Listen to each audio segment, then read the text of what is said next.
بسم الله الرحمن الرحيم. سيقول السفهاء من الناس ما ولاهم عن قبلتهم التي كانوا عليها قل لله المشرق والمغرب يهدي من يشاء إلى صراط مستقيم. وكذلك جعلناكم أمة وسطا لتكونوا شهداء على الناس ويكون الرسول عليكم شهيدا. وما جعلنا القبلة التي كنت عليها إلا لنعلم من يتبع الرسول ممن ينقلب على عقبيه وإن كانت لكبيرة إلا على الذين هدى الله وما كان الله ليضيع إيمانكم إن الله بالناس لرءوف رحيم. قد نرى تقلب وجهك في السماء فلنولينك قبلة ترضاها فول وجهك شطر المسجد الحرام وحيث ما كنتم فولوا وجوهكم شطره وإن الذين أوتوا الكتاب ليعلمون أنه الحق من ربهم وما الله بغافل عما يعملون.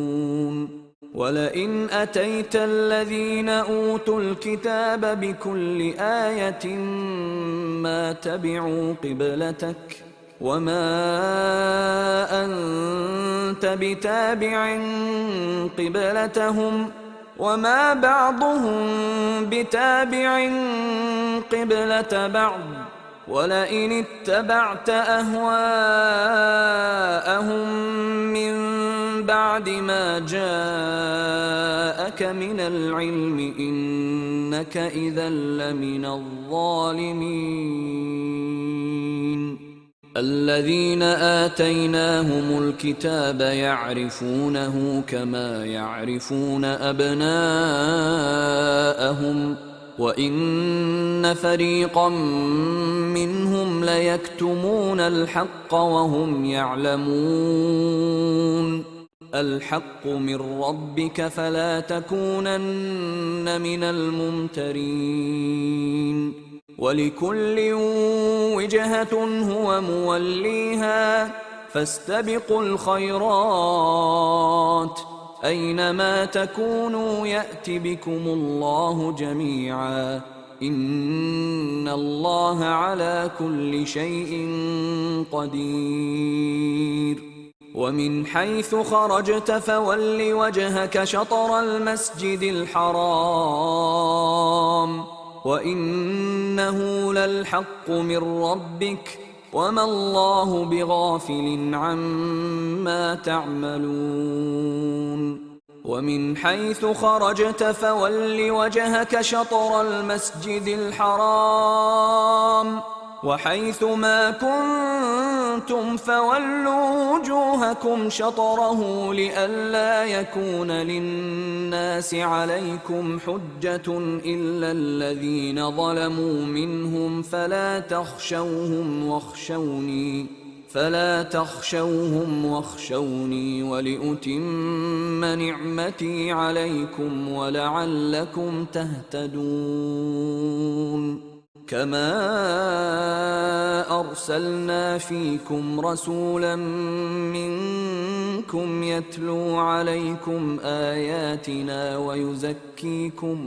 ويزكيكم ويعلمكم الكتاب والحكمة ويعلمكم ما لم تكونوا تعلمون. فاذكروني أذكركم واشكروا لي ولا تكفرون يا أيها الذين آمنوا استعينوا بالصبر والصلاة إن الله مع الصابرين ولا تقولوا لمن يقتل في سبيل الله أموات بل أحياء ولكن لا تشعرون ولنبلونكم بشيء من الخوف والجوع ونقص من الأموال والأنفس والثمرات وبشر الصابرين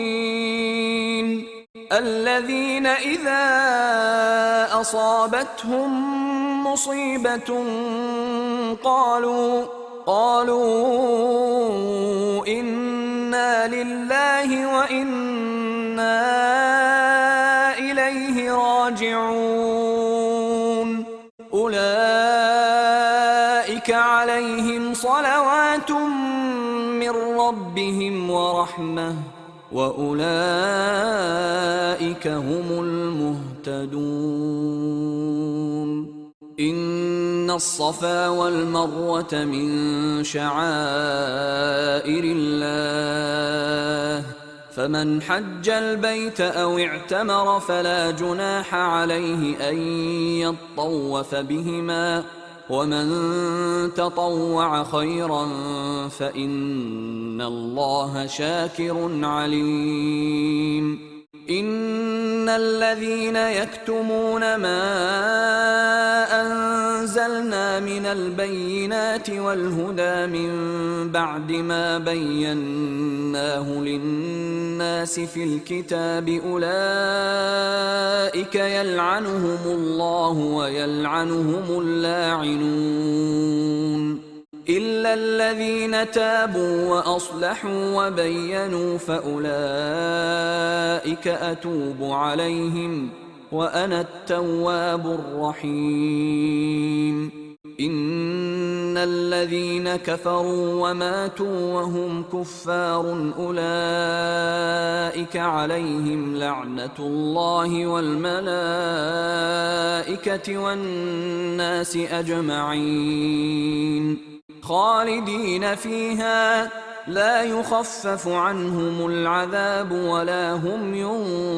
ينظرون وإلهكم إله واحد لا إله إلا هو الرحمن الرحيم إن في خلق السماوات والأرض واختلاف الليل والنهار والفلك التي تجري في البحر بما ينفع الناس وما أنزل الله من السماء من ماء فأحيا به الأرض بعد موتها وبث فيها من كل دابة وتصريف الرياح والسحاب المسخر بين السماء والأرض لآيات لقوم يعقلون ومن الناس من يتخذ من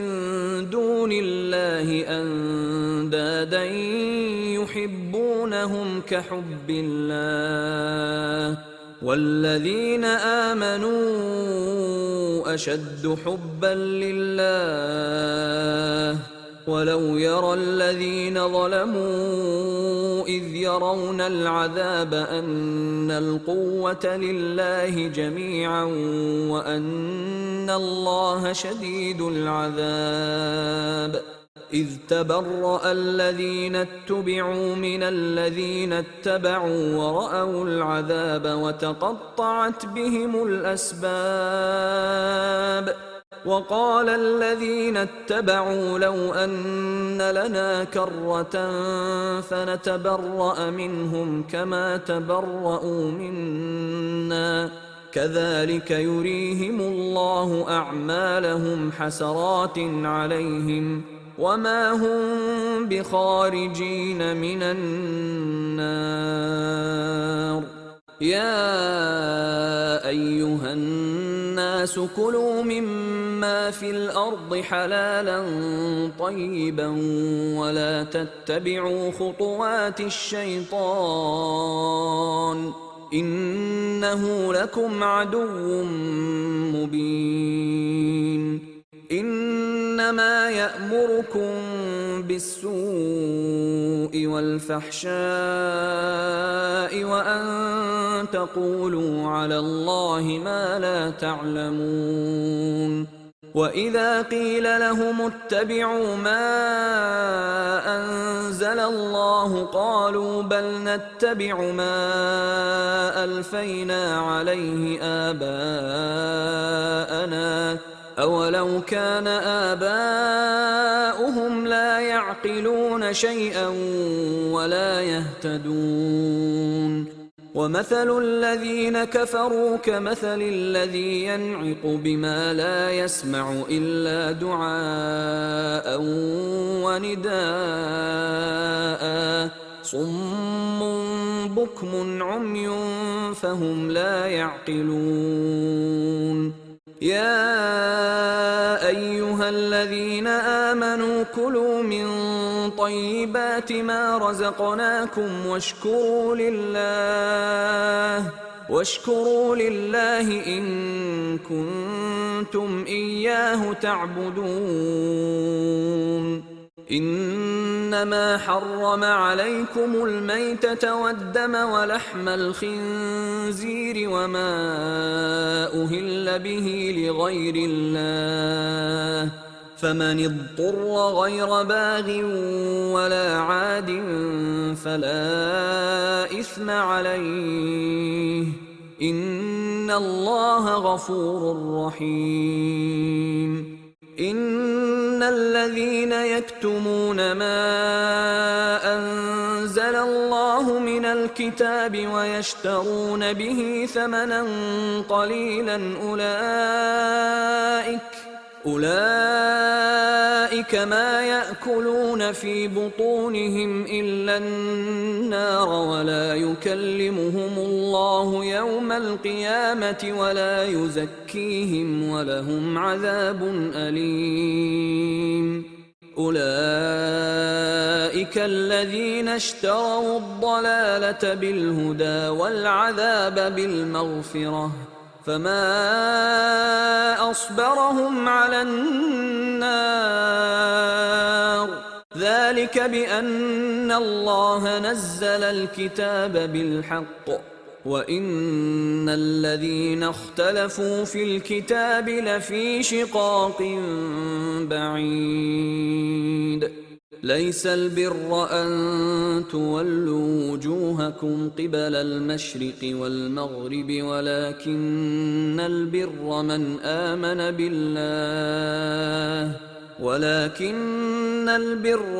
آمن بالله واليوم الآخر والملائكة والكتاب والنبيين وآتى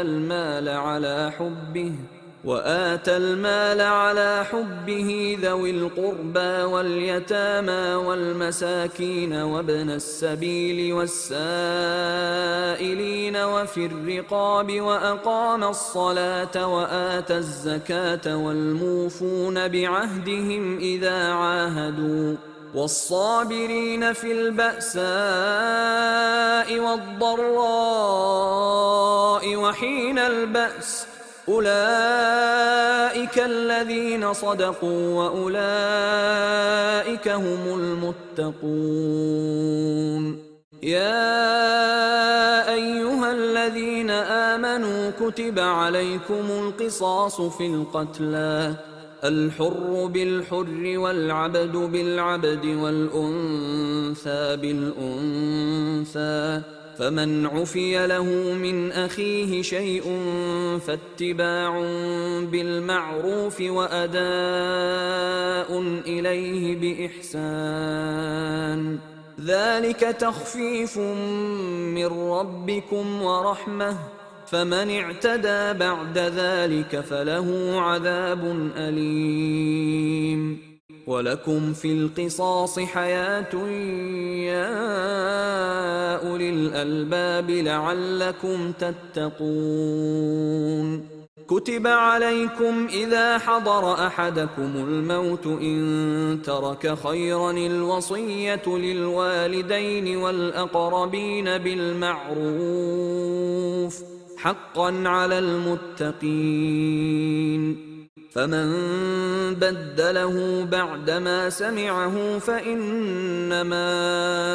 إثمه على الذين يبدلونه إن الله سميع عليم فمن خاف من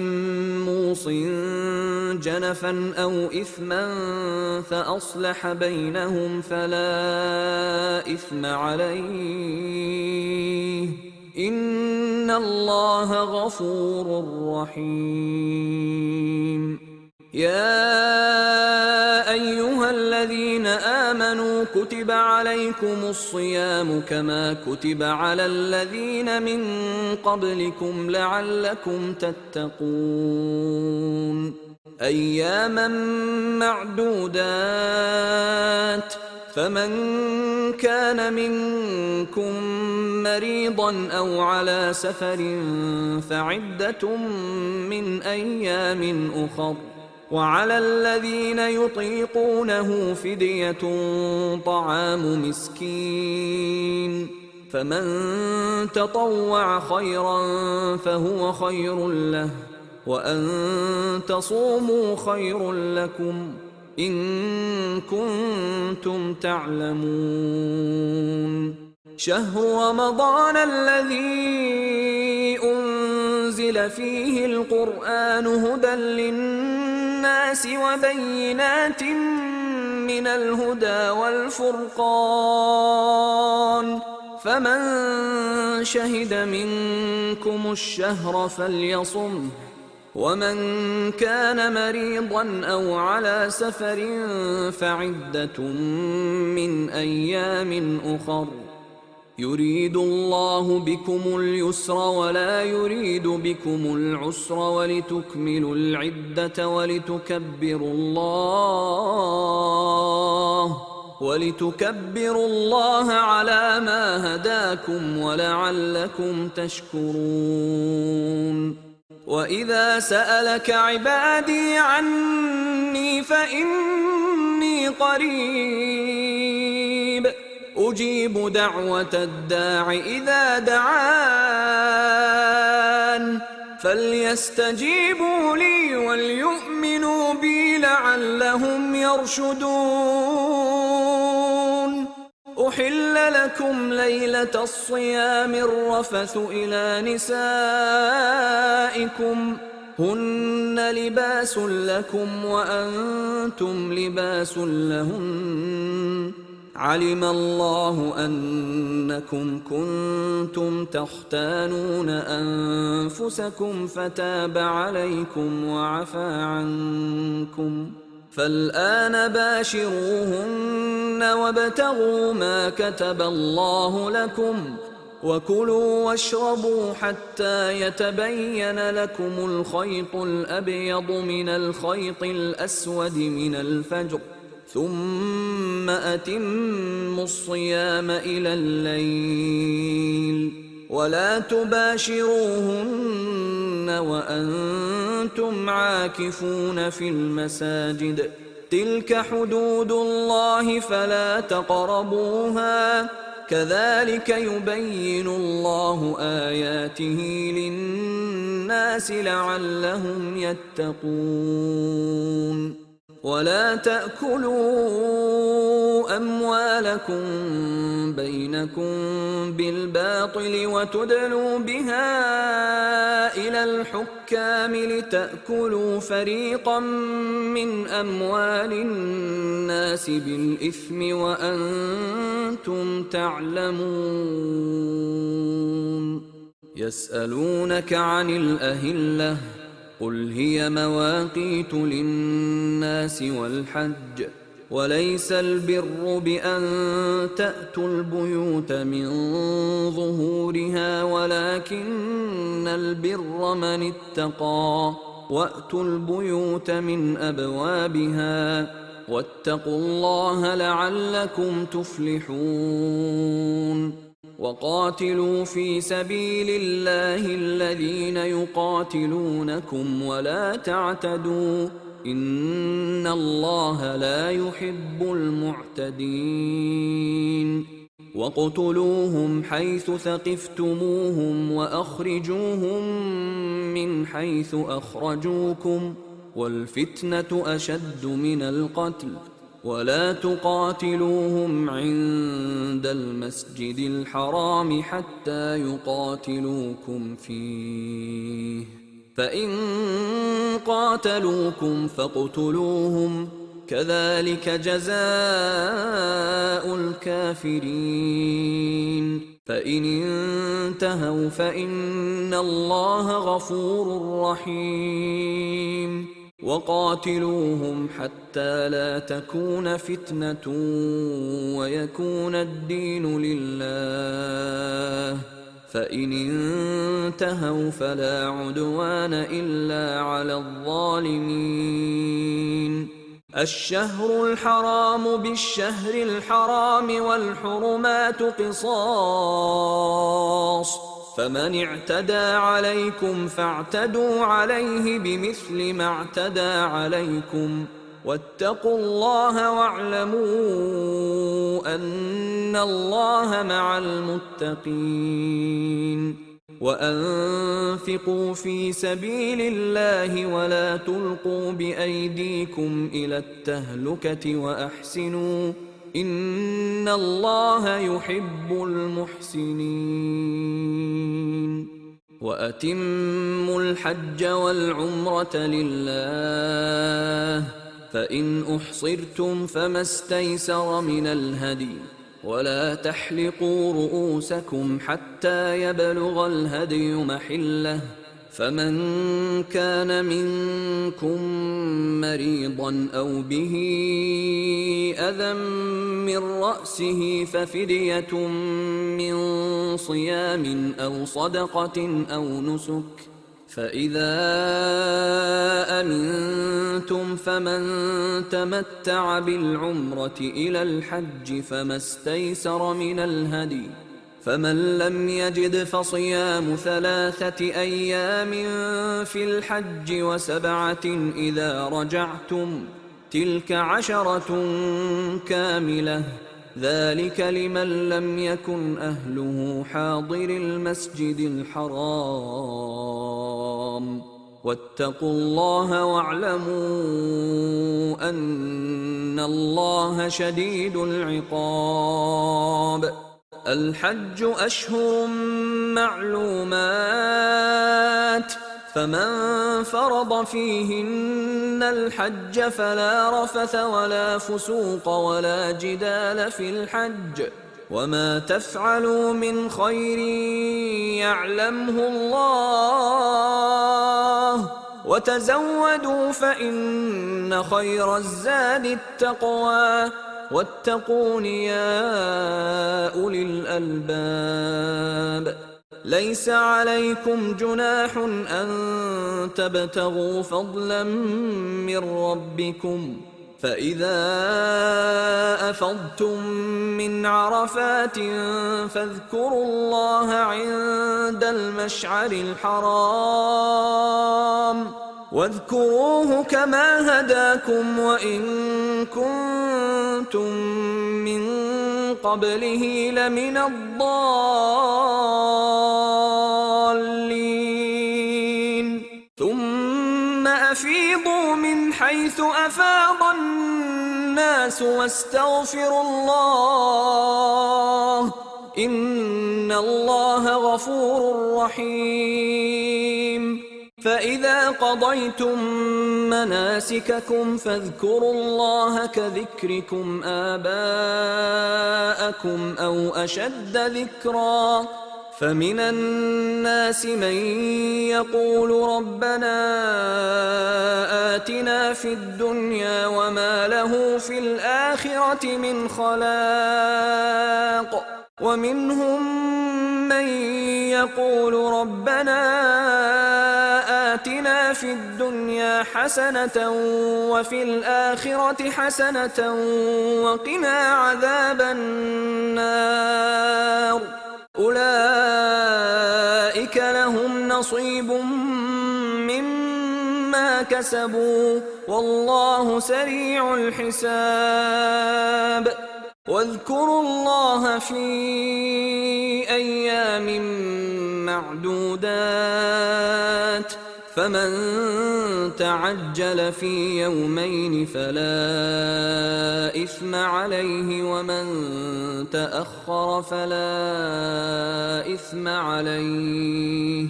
لمن اتقى واتقوا الله واعلموا أنكم إليه تحشرون ومن الناس من يعجبك قوله في الحياة الدنيا ويشهد الله على ما في قلبه وهو ألد الخصام وإذا تولى سعى في الأرض ليفسد فيها ويهلك الحرث والنسل والله لا يحب الفساد وإذا قيل له اتق الله أخذته العزة بالإثم فحسبه جهنم ولبئس المهاد ومن الناس من يشري نفسه ابتغاء مرضات الله والله رؤوف بالعباد يا أيها الذين آمنوا ادخلوا في السلم كافة ولا تتبعوا خطوات الشيطان إنه لكم عدو مبين فإن زللتم من بعد ما جاءتكم البينات فاعلموا أن الله عزيز حكيم هل ينظرون إلا أن يأتيهم الله في ظلل من الغمام والملائكة وقضي الأمر وإلى الله ترجع الأمور سل بني إسرائيل كم آتيناهم من آية بينة ومن يبدل نعمة الله من بعد ما جاءته فإن الله شديد العقاب زين للذين كفروا الحياة الدنيا ويسخرون من الذين آمنوا والذين اتقوا فوقهم يوم القيامة والله يرزق من يشاء بغير حساب كان الناس أمة واحدة فبعث الله النبيين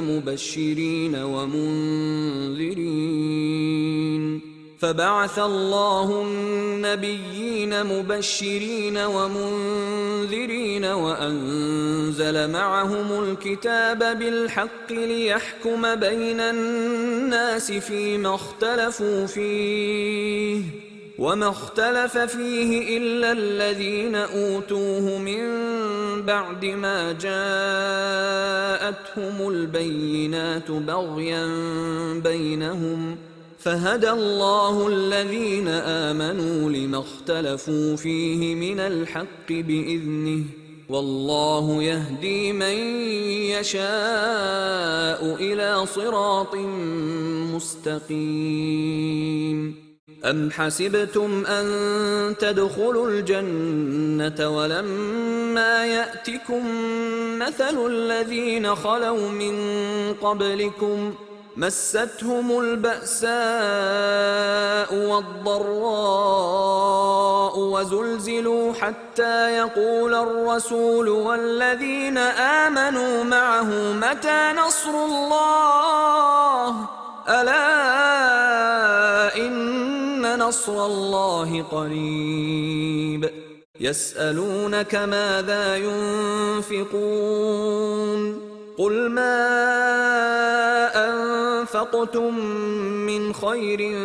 فللوالدين والأقربين واليتامى والمساكين وابن السبيل وما تفعلوا من خير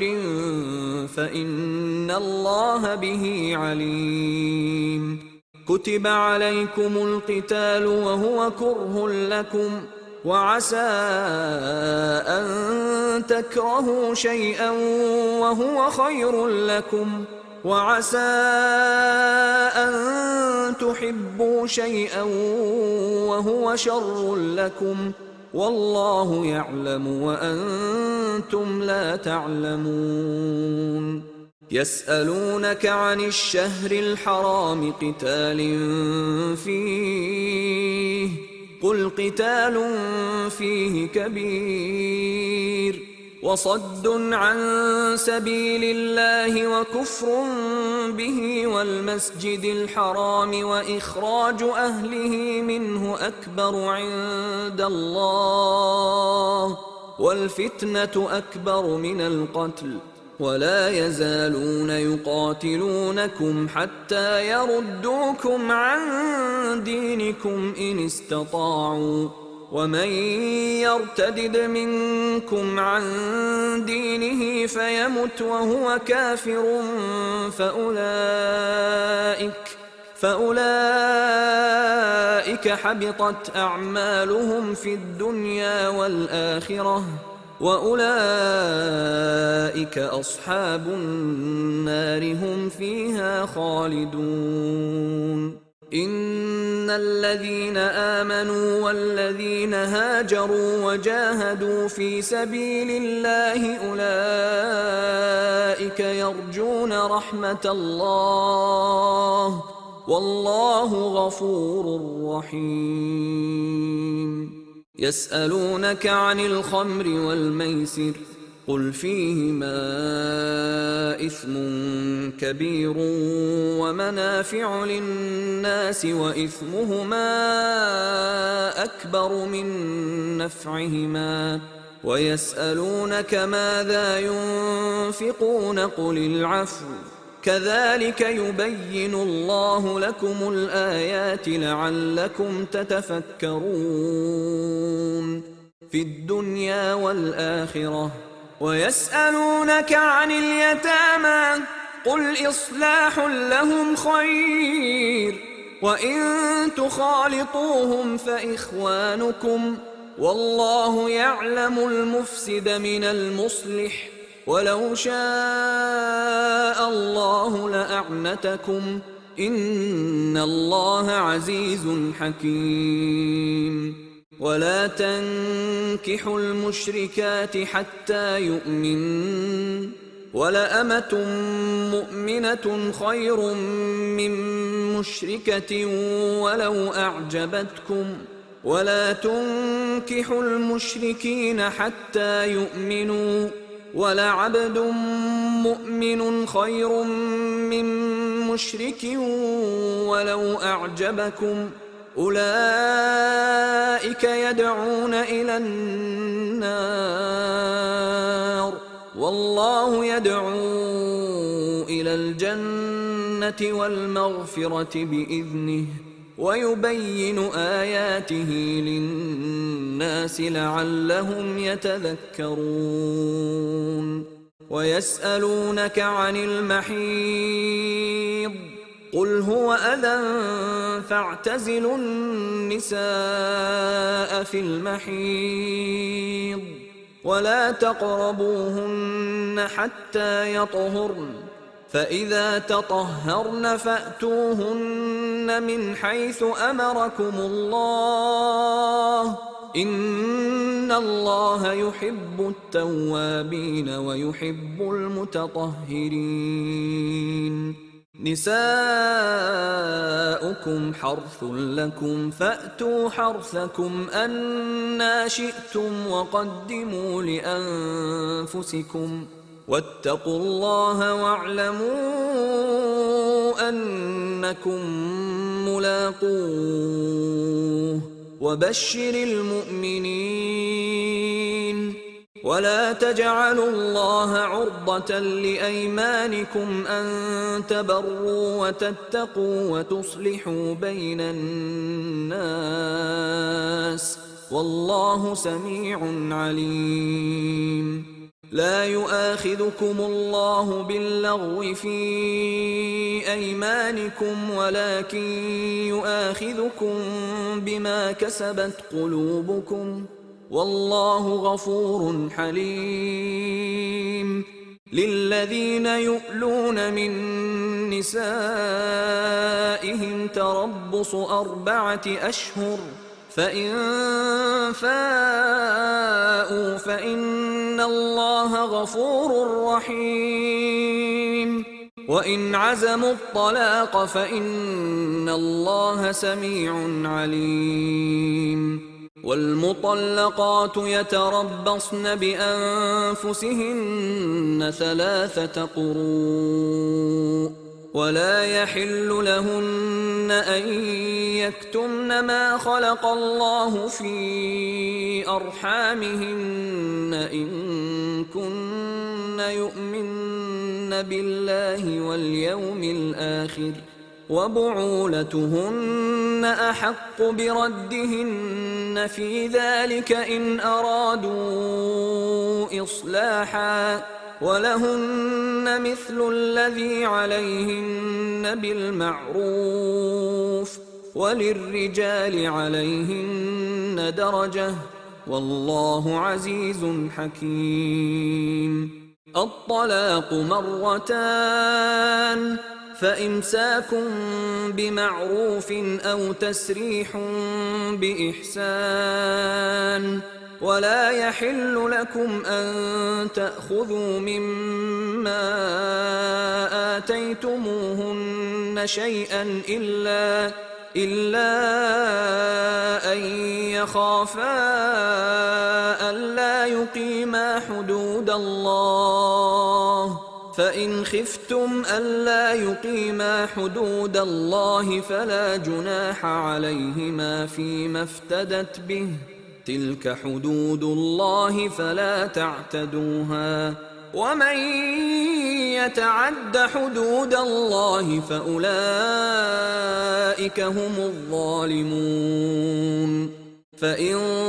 طلقها فلا تحل له من بعد حتى تنكح زوجا غيره فإن طلقها فلا جناح عليهما أن يتراجعا إن ظنا أن يقيما حدود الله وتلك حدود الله يبينها لقوم يعلمون. وإذا طلقتم النساء فبلغن أجلهن فأمسكوهن بمعروف أو سرحوهن بمعروف ولا تمسكوهن ضرارا لتعتدوا ومن يفعل ذلك فقد ظلم نفسه. ولا تتخذوا آيات الله هزوا واذكروا نعمة الله عليكم وما أنزل عليكم من الكتاب والحكمة يعظكم به واتقوا الله واعلموا أن الله بكل شيء عليم. وإذا طلقتم النساء فبلغن أجلهن فلا تعضلوهن أن ينكحن أزواجهن إذا تراضوا بينهم بالمعروف. ذلك يوعظ به من كان منكم يؤمن بالله واليوم الآخر، ذلكم أزكى لكم وأطهر، والله يعلم وأنتم لا تعلمون. والوالدات يرضعن أولادهن حولين كاملين لمن أراد أن يتم الرضاعة، وعلى المولود له رزقهن وكسوتهن بالمعروف، لا تكلف نفس إلا وسعها، لا تضار والدة بولدها ولا مولود له بولده، وعلى الوارث مثل ذلك، فإن أرادا فصالا عن تراض منهما وتشاور فلا جناح عليهما. وإن أردتم أن تسترضعوا أولادكم فلا جناح عليكم إذا سلمتم ما آتيتم بالمعروف، واتقوا الله واعلموا أن الله بما تعملون بصير. والذين يتوفون منكم ويذرون أزواجا يتربصن بأنفسهن 4 أشهر وعشرا، فإذا بلغن أجلهن فلا جناح عليكم فيما فعلن في أنفسهن بالمعروف، والله بما تعملون خبير. ولا جناح عليكم فيما عرضتم به من خطبة النساء أو أكننتم في أنفسكم، علم الله أنكم ستذكرونهن ولكن لا تواعدوهن سرا إلا أن تقولوا قولا معروفا، ولا تعزموا عقدة النكاح حتى يبلغ الكتاب أجله، واعلموا أن الله يعلم ما في أنفسكم فاحذروه، واعلموا أن الله غفور حليم. لا جناح عليكم إن طلقتم النساء ما لم تمسوهن أو تفرضوا لهن فريضة، ومتعوهن على الموسع قدره وعلى المقتر قدره متاعا بالمعروف حقا على المحسنين. وإن طلقتموهن من قبل أن تمسوهن وقد فرضتم لهن فريضة فنصف ما فرضتم إلا أن يعفون أو يعفو الذي بيده عقدة النكاح، وأن تعفوا أقرب للتقوى، ولا تنسوا الفضل بينكم، إن الله بما تعملون بصير. حافظوا على الصلوات والصلاة الوسطى وقوموا لله قانتين. فإن خفتم فرجالا أو ركبانا، فإذا أمنتم فاذكروا الله كما علمكم ما لم تكونوا تعلمون. والذين يتوفون منكم ويذرون أزواجا وصية لأزواجهم متاعا إلى الحول غير إخراج، فإن خرجن فلا جناح عليكم فيما فعلن في أنفسهن من معروف، والله عزيز حكيم. وللمطلقات متاع بالمعروف حقا على المتقين كذلك يبين الله لكم آياته لعلكم تعقلون ألم تر إلى الذين خرجوا من ديارهم وهم ألوف حذر الموت فقال لهم الله موتوا ثم أحياهم إن الله لذو فضل على الناس ولكن أكثر الناس لا يشكرون وقاتلوا في سبيل الله واعلموا أن الله سميع عليم من ذا الذي يقرض الله قرضا حسنا فيضاعفه له أضعافا كثيرة والله يقبض ويبسط وإليه ترجعون ألم تر إلى الملأ من بني إسرائيل من بعد موسى إذ قالوا لنبي لهم ابعث لنا ملكا نقاتل في سبيل الله قال هل عسيتم إن كتب عليكم القتال ألا تقاتلوا قالوا وما لنا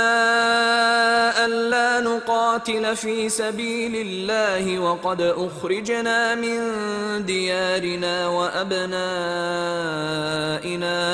فلما كتب عليهم القتال تولوا إلا قليلا منهم والله عليم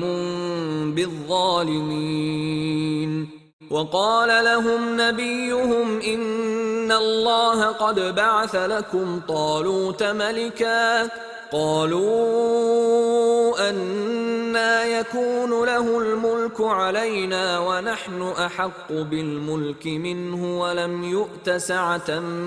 من المال قال إن الله اصطفاه عليكم وزاده بسطة في العلم والجسم والله يؤتي ملكه من يشاء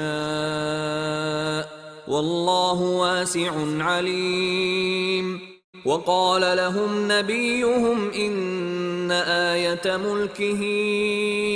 أن يأتيكم التابوت فيه سكينة من ربكم وبقية مما ترك آل موسى وآل هارون تحمله الملائكة إن في ذلك لآية لكم إن كنتم مؤمنين فلما فصل طالوت بالجنود قال إن الله مبتليكم بنهر فمن شرب منه فليس مني ومن لم يطعمه فإنه مني إلا من اغترف غرفة بيده فشربوا منه إلا قليلا منهم فلما جاوزه هو والذين آمنوا معه قالوا لا طاقة لنا اليوم بجالوت وجنوده قال الذين يظنون أنهم ملاقو الله كم من فئة قليلة غلبت فئة كثيرة بإذن الله والله مع الصابرين